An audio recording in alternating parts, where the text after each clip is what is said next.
السلام عليكم ورحمة الله تعالى وبركاته. في حادثة غريبة وعجيبة وطريفة في نفس الوقت.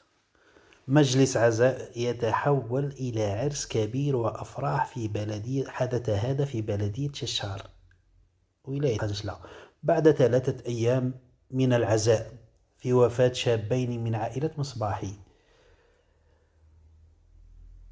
لتتبدل الأحوال يعني بقدرة الله عز وجل.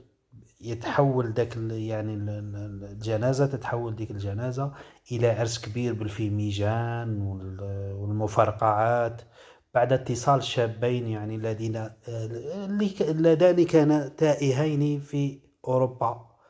اتصلوا بالأهل تاعهم وقالوا لهم رانا لاباس، رانا بخير، لتنطلق يعني الأفراح في تلك البلدية.